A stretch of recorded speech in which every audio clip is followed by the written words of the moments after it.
All right, good evening, everybody. How's it going? My name's 12 Gage. Thank you for coming to my channel. If this is your first time here, welcome. Hope that you look around, look in the library, and find something that you can wrap your head around and some information that can take you on any journey that you wish to go as far as factual. And also, if you're a returning person, welcome. Thank you for continuing to come back. Tonight I wanted to get on here and just talk a little bit because I've been doing a lot of talking about the Idaho 4 case, and I'm not really in the mood to discuss it because I've had very long streams on it and not really in the mood to discuss a lot of factual information that I know about it based on photos, videos, and that the PCA that matches up to it. But anyways, wanted to talk about life and how our world is impacted by a lot of things that we take for granted on a daily basis. One of the things that I wanted to talk about was how in this world we're so quick to destroy ourselves mentally. They say mental health issues are a problem in this world. They say mental health is is a problem when it comes to active shooters. They say mental health is a problem when it comes to kids not wanting to go to school.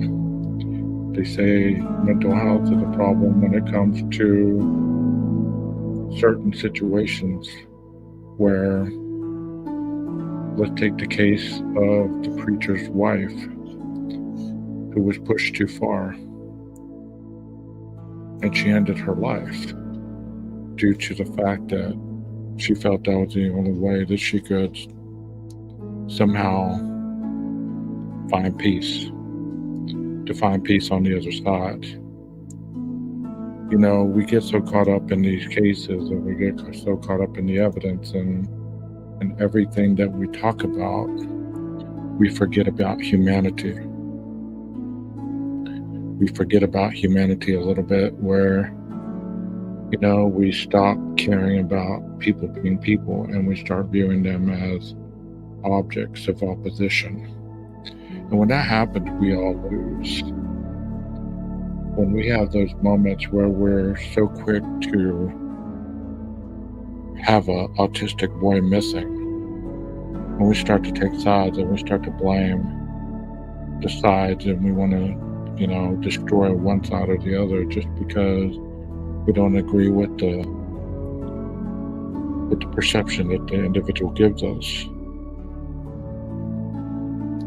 How is that right? We start attacking other creators. We start attacking other people for their beliefs and their intellect and things of that nature. I can speak on it because I've done it. And I'm the only person that can speak on my own behalf. It's me. And I'm in competition with nobody but myself on a daily. And if that sounds narcissistic or self-involved or, selfish, well, sometimes you have to be a little selfish in order to grow. Because whenever you allow yourself to be directed by other people's opinions of what they believe that your life should be, then you become a puppet on a string. I've spoken many times in these lives about the struggles that I've had in life pertaining to addiction. And I spoke a little bit about it last night. And, as one of my close friends on here described, he said it's not a genocide, it's a suicide, an internal suicide. And that is so true because, when you're trapped in the addiction, you're not thinking about taking other people out, you're thinking about taking yourself out. and you're not even really thinking about taking yourself out, just hoping to make it long enough to get it right. You know, I don't know if you've ever been addicted to any chemicals. I don't know if you've ever had those nights where you stayed up late into the night crying into your pillow or crying to somebody, wishing that it would all go away, hoping that when you wake up in the morning it's just a bad dream. You know, hoping that you beat it finally.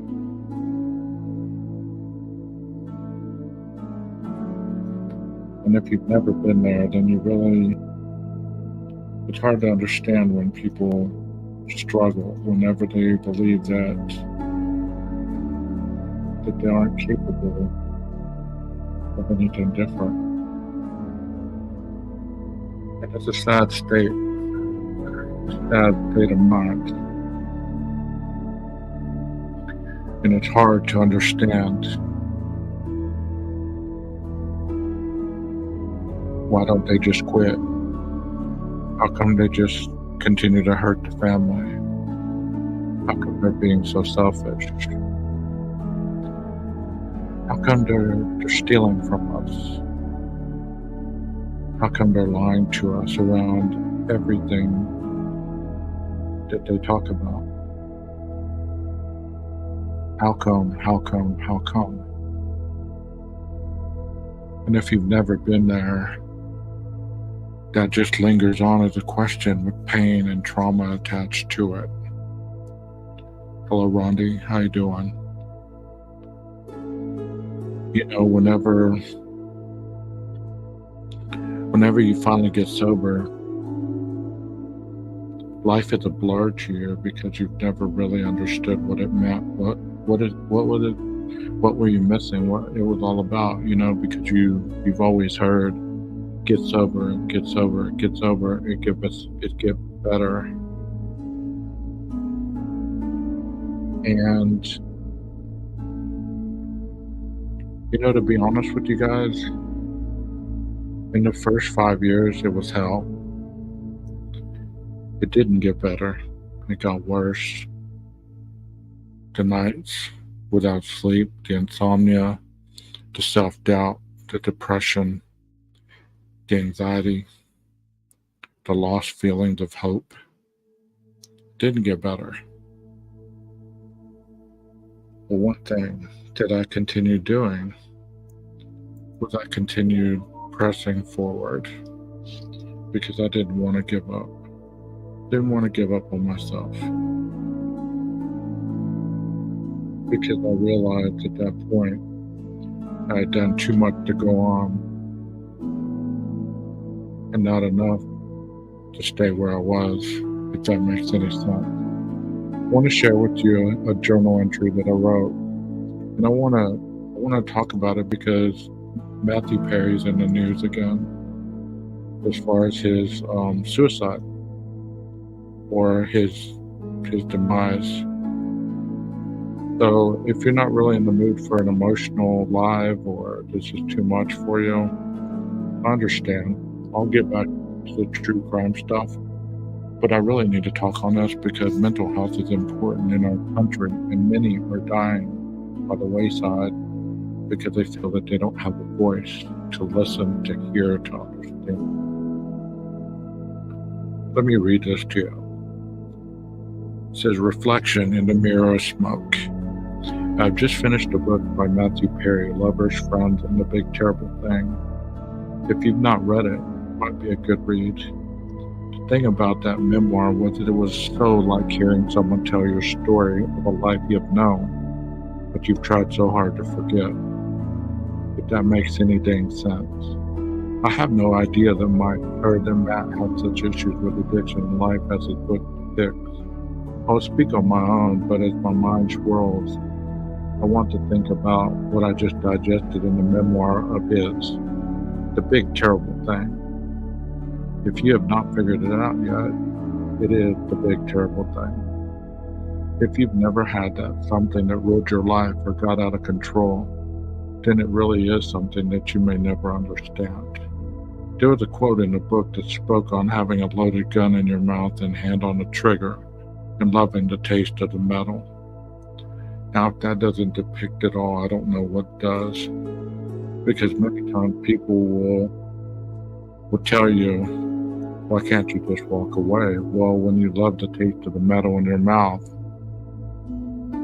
that tells you everything you need to know. In case you don't get the analogy, it's like something so close to killing you, but you're not focused on the outcome just at the moment of loving the object. If you've never been here, it is hard to tell someone what an addict feels like.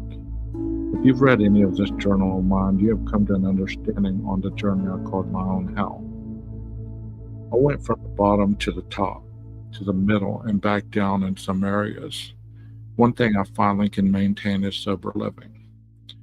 I recalled something in the book that I had forgotten what the sober living really means.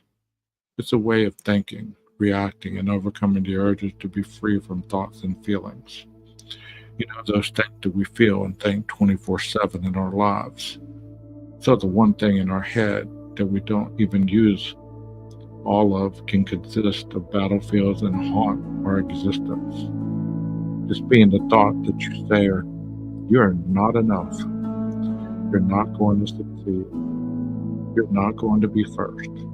You're not going to get the one you want. You see how those thoughts, just in reading them, are stressful?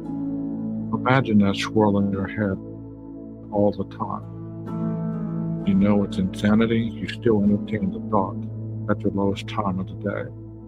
The moment when sleep is essential for the best version of you, to be visible to the world while the worst part of you is hiding from it. Many say, just say good things about yourself and you will be okay. That works when the neurotransmitters that convey those thoughts are not fired up. In my case, you must remember what the feeling is like. I have to take myself to a calm feeling, a calm, loving place where there is no pain, no disappointment, no chaos. Then I can recall the feel of freedom. I've come a long way in life, have many successes, and all that I've tried so damn hard to throw grenades in all of it. You know how in the Bible it tells stories of Jesus hanging with the lowest of society? Well, I've worked with those that society sees as degenerates, liars, thieves, convicts, all dressed in three-piece suits. We pass on an idea of our descendants, and not trying to sound negative, I'm really not, that if we work hard, save our money, get the house, the kid, the job, the life is a reward in itself. Somewhere along the way, we forget to mention the pitfalls and the temptation that comes with all that. There are people that swear they're an open book and still are hiding from the world and its beliefs about their existence. Do you know anyone who is in the range of life that is truly an open book? We got on social media and share our highlights. Some do share their losses or need, but in reality, most don't want to hear that, or they would rather fix them. If you're too positive, then you're seen as fake or unfeeling of reality. But which is it? You want the realness of pain and despair, or you want the flowers and dandelions swinging in the sun-filled orifice of our memory? The more days I count on this calendar of life, I have noticed that I am becoming more reclusive each passing day. I get the day with stories of illnesses, death, and other things. It really feels like time really is short on this ride. It's hard to enjoy much when everything had such a high cost with limited return. In this day and age, monogamy is a forgotten term to most. Independence is etched in anger, rebellion, and disclaimers. Empathy is a word that is shunned on from people that would rather spit in your face of the hurting rather than to assist in the emergency. This is not everywhere. Don't want to give that impression, but more often than not, you don't get the manners, the courteous reflection of yesteryear. The title is The Reflection in the Mirror of Smoke, meaning that we often look at ourselves through minuscule glimpses of reality. In the book, the quote, it also stated reality has to acquire taste. I don't have time to explain every quote. We'll be here all year. Use your imagination. Not sure if anyone will even read them. Addiction is the loss of control over something that we once started as a pleasurable escape from reality. In time, mine became women, eating, gambling, and other high-risk behaviors. The sad part is looking back on all those years, one thing was certain. Happiness or escape was never around without a pill to replace the places of the mind that were burnt out due to all the excess in trying to escape. These days, most vape THC. It is so pure that not much is needed, and the person tells themselves it is safe due to that fact. It is never about the amount of tolerance eventually presents itself, and the amount is forgotten after a while trying to beat the feeling that you're trying to change. It is like the coffee I drank this morning. It was 3 hours into it and I could feel it wearing off. I'd have an option. Get up and walk, get the blood flowing, or go eat something to get my mind off the tiredness I will eventually be feeling later. Imagine that times a million on the brain. While trying to work to maintain a presentable face in society, the big question is, what do we all long for? Because in the end, money, sex, food, material things, all that does not equal happiness. It equals lots of catching up after the bills come rolling in. I'm at a loss for thought at the moment due to the light bulb flickering upstairs. Here I am, 52, writing in a journal online, trying to reconnect with a life that has passed me by, and the one I'm trying so hard to cling to. Where do I go from here? After all the fireworks, the fire trucks, and the explosions are not around, how do you get the excitement that chaos once had a RSVP for daily? Most of the people that have been a huge part of my life are gone, dead, or struggling with their health. I try to keep the pace I've run most of my life and make awake with a strained pec, ankle, or back. That was 2 days off and back at it again. I remember the time when life was confusing, non-existent, and just a fantasy someone else spoke of. It would not be different if I had a family or kids. I could be the dad, the husband, and be great at it. While on the inside, the voice would creep in as everyone was asleep. Hey, it's me. How are you going to mess this all up? When do we get to play with the grenades? Why don't we go to have fun anymore? I roll over and just doze off to sleep and dream of a life where I am the star and always get the girl. As I write this, I really don't care to get the girl much anymore, as funny as that sounds. I could care less. I want to just get this mind to leave me alone. Medication has aimed it, but it's always stronger than anything I take, so I just go with it. It helps with knowledge, work, and school. I become the overachiever and then fade into the background when you start to clap. I did that in sports, which would be great in my mind. The crowd went wild, and I would act like it wasn't me they were cheering for. How could anyone ever hold me to that accolade? While the rest of the time you were being told you're gross, to look at how you're this or that. Kids are so cruel. The ones that did that back then, oh, they could see themselves now. Ticking of the clock tells me that the heart still ticks. That means I'm still here to try to find a place where I can exist without wanting to hide. If I'm thrust into the spotlight, I transform into a funny guy, a witty guy, a guy with all the right things to say, or wanting to hide from everyone after the show is over, but not wanting to be alone. See how insane that sounds? Self-love has never been a problem. It's a distraction of myself that has. Say, how can you destroy something that you love? Calling card of this whole damn thing. The curtain closes for now. I'll be back for more later. So there you go. It's a little insight into the mindset after the sobriety comes. I look and feel sometimes that people are addicted to the chaos, just like an addict chases that feeling, chases their next high. It's like once they've experienced a little bit of this true crime community, they're hooked. And they somehow get a rendition of a life based on what the presenter is speaking of. In reality, we may never know what happened on that night or early morning in the Idaho 4. And sometimes I think I might drift off before the trial and not even watch it, because I've done so much research on it and so much time has been spent talking about it. It's almost like a buildup that has no end. The insanity that continues on and on regardless. And I believe that that's how it'll be. It'll be an insane clown show after the fact, whether he's guilty or whether not.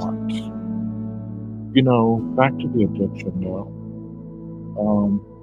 And I like that analogy that you just put, Rhonda. You said it's like trying to fly while you're still building. That's very true.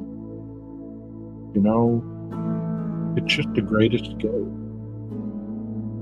The great escape. Some people get that great escape by making money, by eating, overeating, pornography, gambling, or just trying to be the best. And there's nothing wrong with that, other than doing it to excess, to the point where it starts to take a toll on you and everyone around you. I doubt that this stream will be very popular, but I'm sure some people will be able to understand what I'm talking about as far as the mental health portion of it. Because you see the full moon in the background? I did that for a reason. The full moon was on the 23rd, 3 days before and 3 days after. Anybody with any kind of chemical imbalance will feel this shift in their brain. They'll become extra tired, edgy, fidgety, angry, quick-tempered. But 3 days before, all this cycle is kind of like the water coming in. The tide comes in, and the tide rolls out. So we're on the rolling out part. We're on the 3 days after. So if the moon can control the water of the earth, how could it not control our body, since we're 80% water? So just a little trivia there.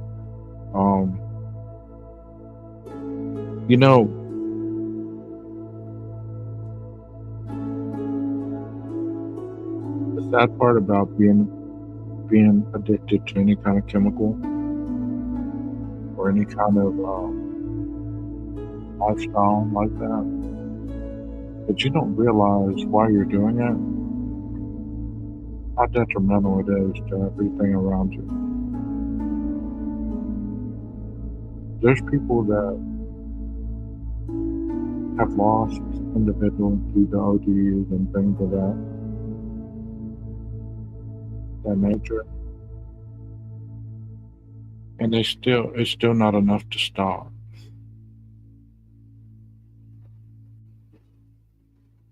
I was always told playing sports, don't stop.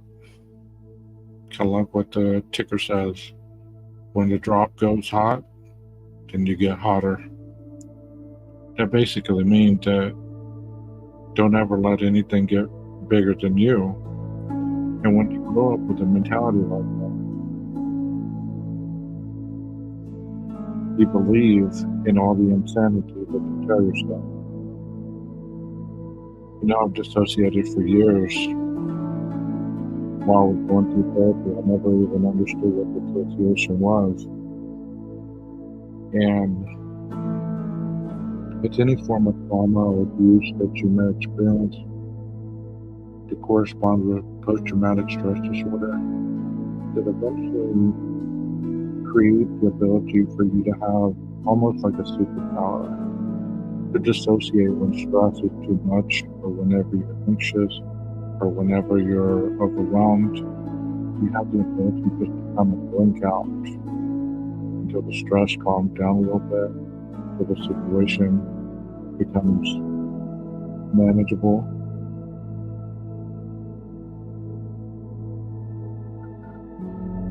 Can you hear me better? Let me turn the music down a little bit.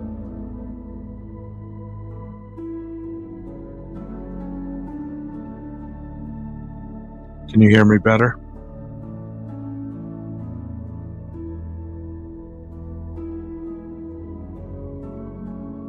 I've been having problems with this mic. Can you hear me better? Over.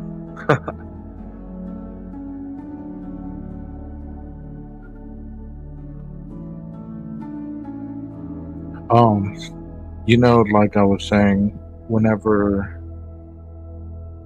you play sports, you're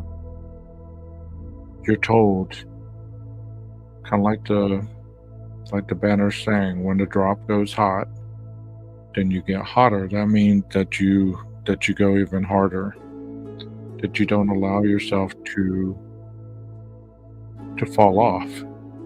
So when you have that mentality in life, the insanity becomes insane in everything you do, because you want to be the overachiever. You want to be the one that's liked. You want to be the one that succeeds. You want to be the one that makes more money than anybody else, and you want to just continue to accumulate. But that's not reality. That's not realistic. And I see in this generation today that they believe that they don't need to work hard to be able to be successful. And for a lot of them, that's going to be their downfall. They're going to fall flat on their face because they believe, I am who I am, and just because my family has always told me that I'm special and that I'm good at this or good at that, I'll be a success. And that's not always true. And I'm not trying to be a negative Nancy when I say that. I'm a realist. When I speak in general terms, and I'm a realist. I don't like to sugarcoat words. I don't like to lie to people. That's why when I do the true crime stuff, I'm very honest and I'm very to the point. And I think it throws a lot of people off because I'm like that, because I don't believe in lying to people, because it stunts their growth. It's like telling a kid, you're great at this, but they're not really great. They're just mediocre. And they go all through their lives believing that they're great. And then one day somebody bursts that bubble. And then they quit. Because they finally realize, hey, I'm not great. I've been lied to my whole life. So if that makes any sense at all. So what I notice on these YouTube streets is there's individuals that, for the lack of a better word, they don't have much content at this point to report on, because they've reported on a lot of it very early on, and they dug hardcore. So at this point, they don't have a lot to report on, but they got to keep their channels going. So what better way than to pick somebody to discuss every day? Pick somebody to tear apart their live stream, or what they say, or how they say it, or this, that, and the other, to create drama.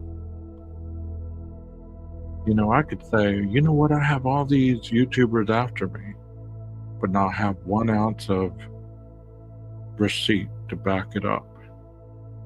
I'm being threatened every night after my show with not 1 ounce of receipt to back it up. But there's going to be people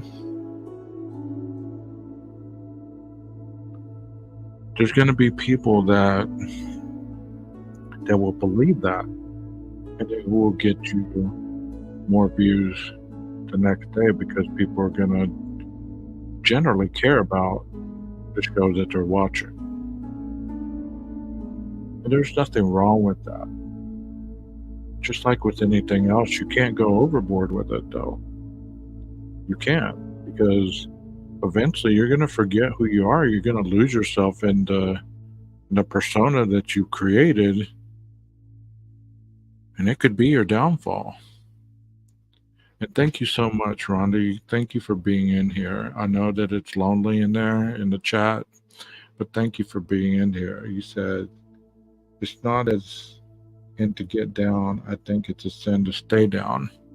Yeah, that's true. You know, I don't really have down moments like I did in my addiction or coming out of it. It's those thoughts that you constantly have to battle with because those thoughts don't go anywhere. They tell you that, you know, you battle this till the day you die. Not picking up is easy. Living is the hard part. Because that's when you have people that compound those thoughts that you deal with on a daily basis. And I know that there's people on these lives that have self-esteem problems. They have problems with anger. They have problems with all kinds of stuff, but they're willing to admit this. They're unwilling to admit that they're human. Because if they admit they're human, then they've lost their audience because of the persona that they've created. You know, from day one, I've just started being myself, and I don't believe in lying to people and trying to get them to believe in an image that I'm trying to present that isn't real. That's why I get on here and I talk sometimes like I'm doing tonight. I'm really not talking true crime, so I need to change the title, but you know. Thank you, Ginger. Thank you so much for that. So you have great content. You're a wonderful person. I follow you and I listen to you. It would be awesome to hear you with AI from Metal Mayhem or Unfiltered Lucky. Well, thank you so much for that.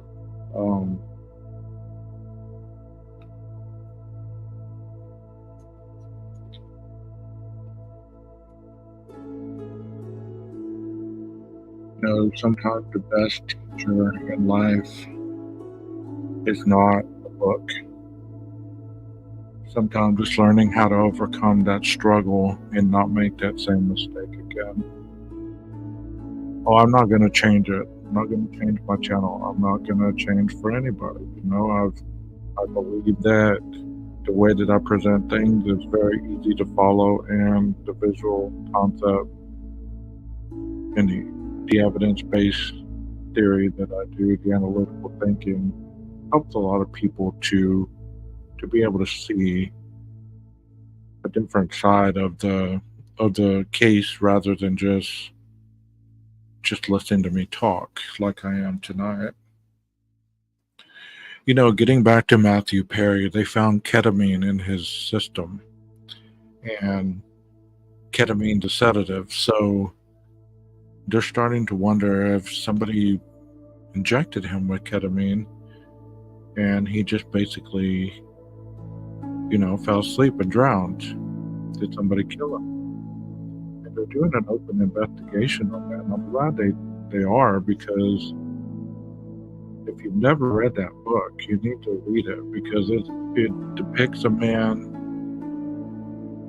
who you saw on the set of Friends. You would have never believed that man had as many issues with his mind that he did. He said a couple things in that memoir. He said, if you followed me on Friends, you would know that whenever I carried the weight, I was drinking. Whenever I was the skinniest on the set, I was doing the pills. So if you go back and you watch the Friends series, you can really understand what he's talking about, because he did. He put it all out there, almost like he was saying goodbye in his own way. And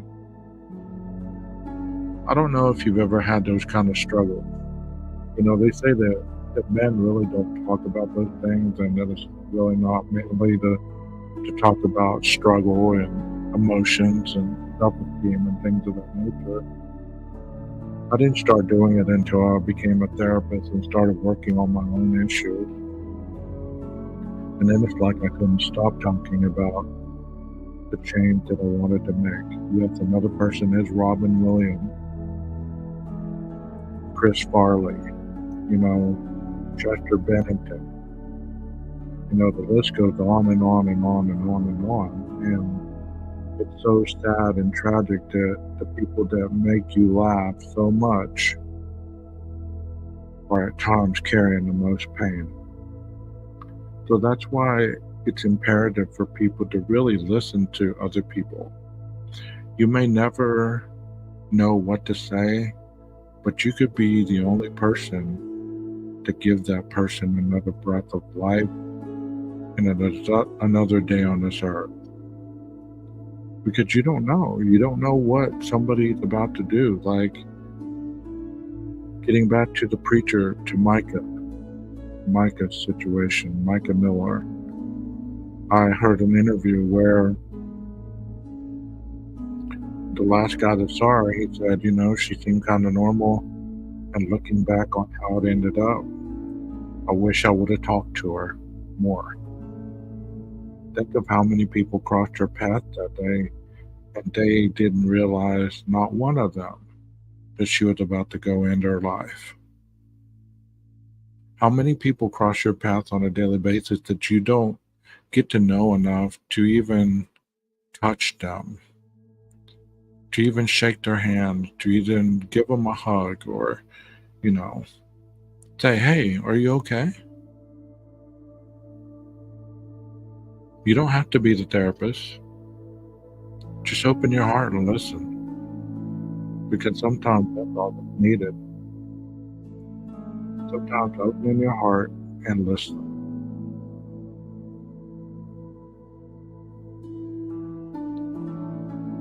Don't dive 509. I've struggled with depression my whole life. I'm so happy now. Thank you, Jesus. Yes, that's an awful burden to carry. And people think that depression looks like people are sad all the time. It doesn't. It doesn't. Depression can look like somebody laughing and joking and having a good time and always carrying a smile on their face, while internally they're struggling to hang on.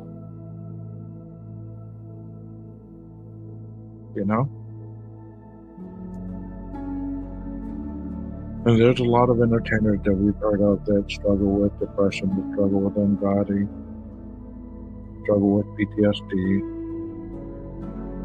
fibromyalgia, all those things. If you feel that something's not right with you, get it checked out. And if you need to take medication, take it. It's about quality of life rather than the life that you've been going through and maybe not even doing your best at. You're right, Rondi. So many comedians struggle with depression. So many people, I believe, after 2020, being taken from their lives and, locked down and all this other stuff that happened, I believe that we're barely getting back to a sense of normality where we're actually able to to touch each other again. You know what I mean? Like, so many people hide behind a screen. They hide behind their cell phone. They hide behind the alienation of their own homes, scared to death.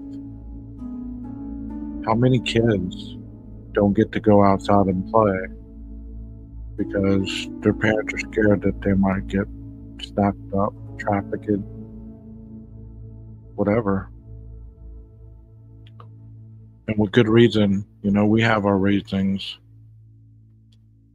But sometimes the boogeyman is what we feed, not really the boogeyman that's outside. And get you a good therapist, not one that's gonna just listen, but one that's gonna kind of guide you to the other side. I've always said there's a difference between good ones and great ones. The good ones will sit there and listen to you and hear you out, but the great ones will walk next to you hand in hand and teach you how to get to the other side and live free from all the affliction that you've ever carried with you. It's so tragic. So tragic sometimes. These kids, they run away because they're running to a different life that they believe is better than their home. There might be abuse, there might be exploitation, there might be drug addiction, there might be alcoholism, there might be just being ignored. They run to whatever gives them the attention. And I see that Monday through Friday. I see those kids in front of my desk just wanting somebody to listen. I don't know if I do a good job, but I sure as hell try to. I try to give my best, because if I can reach one, who knows what that one might become. You can't change anybody until they're ready to change or they understand what change is about and not fear it and go towards it. But you also have to talk with people and remind them that it doesn't happen overnight. Change does not happen quick. Sometimes it's a process. You must trust the process. Trust the process. And while you're trusting the process, learn to reinvent that person that you've always wanted to be. I always tell parents, you may have grown up in a crappy childhood. You might have not had a father, you might have not had a mother, but now you have children. Be that mother that you never had. Be that father you never had. Give that child, who is always going to need guidance no matter how old they are, give them the best opportunity of success that you can possibly give them. And if you don't know the answers, find it. Help them find it through the struggle.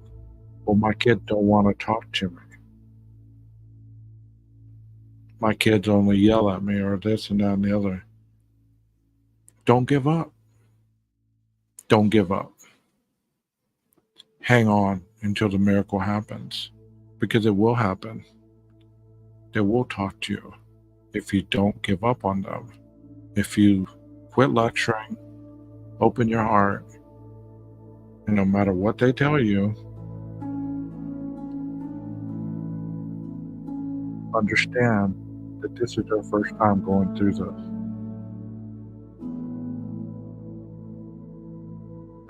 I like that. For every 1,000 miles we travel on our journey through life, always stop, refill, breathe, carry on to be good to your soul, and yes, help others in need. God and good people teach. I like that. I like that a lot. And Rodney says everyone needs a soft place to land, if only temporary. You are very on point tonight with this.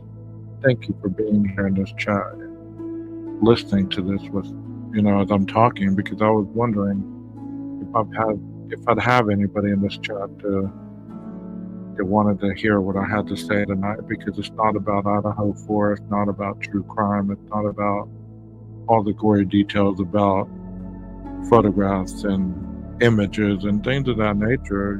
Sometimes you gotta take your mind off of that. What you feed grows. If you want positivity in your life, you must feed it. You gotta be very mindful that you don't overindulge yourself in the life of crime analysis, that you become fixated, just like some of these serial killers became fixated on the actual event. Because you talk about it, you study about it, you start fantasizing about it, and before you know it, your addiction takes you to it. And I did a video on that on my library about addiction and how it could have pushed Mr. Koberger into that avenue.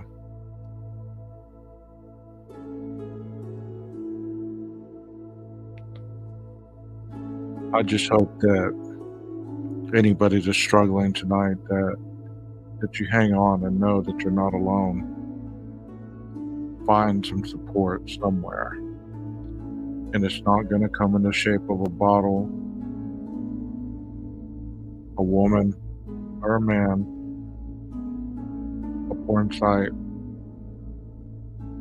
2 gallons of ice cream, gambling.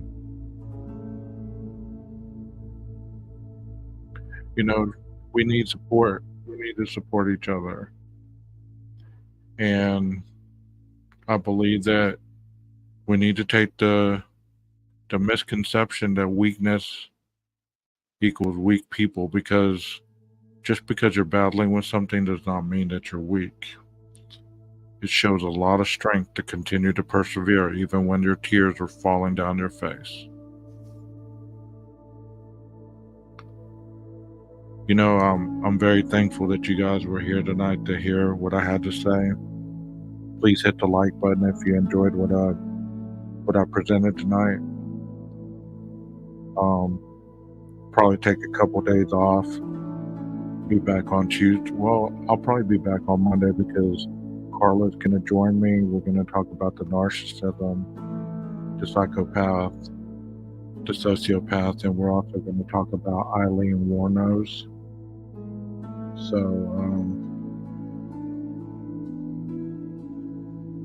Dairy Queen's a great place. I grew up on Dairy Queen. All my aunts worked there. My mom worked there. My dad met my mom there when he was in the Air Force. So Dairy Queen, has had a place in my heart for a lot of years.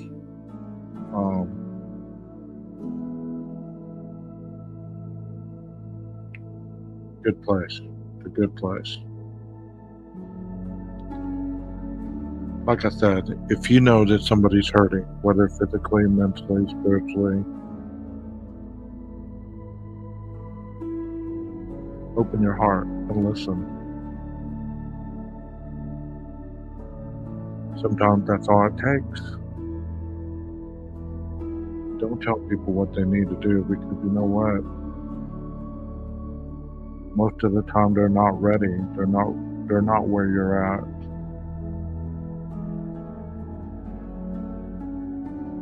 I'm going to share another story with you before I sign off. When I was getting sober, and during that first 5 years that I told you I was having so much struggle with, I had some spiritual guidance from people that loved me, and they would always tell me, just pray about it. Just pray about it. It'll get better. And I was so angry. And I was so hurt.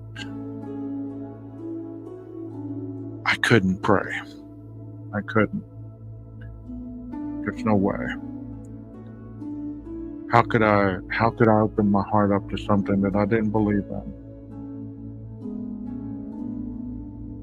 what I had to do is I had to find a place in my own mind that would find me peace enough to get to that point. So try to remember that when you're giving somebody some advice, when you're giving some people advice, always remember they might not be at that point yet. Plant the seed, open your heart, and listen. Because one day they will be at that point, and they will come back and ask you for more. Eventually, I learned how to pray. I learned how to open my heart and not be scared of the change of life. Because sometimes people can't see what you see because there's too much pain and too much trauma and too much turmoil looking them in the face. And one thing an addict always sees is the most distorted view of life. It didn't enter your focus. Get to the point where you actually see what other people are talking about, then you really understand it. So I hope a lot of this has made sense tonight. Like I said, be sure to hit the like button. Let people know that, I will be having some of these on the weekends, where we can just talk about life and some of the issues that we're going through. To be the support system that some of us need that don't have. If you need any prayers, my email address is on my page. Send me a prayer request and I will pray for you. As far as being a therapist, I can't do that without certain things. I can't just be everybody's therapist, but I can talk to you a little bit, but as far as therapy, we can't have therapy unless it's in a different setting. So I hope you guys have a wonderful evening, wonderful night. Unplug from the true crime and the drama. Don't plug into those channels if you know that it's going to ruin your morning, especially when you wake up feeling well. Hang on to those people that empower you, not take you backwards. Don't give people that kind of power. Well, guys, I hope you enjoyed the live and the little music ambient that I've created. Y'all have a wonderful weekend. Be safe this Memorial weekend. Until we see each other or hear from each other again, y'all be blessed and highly favored. Good night.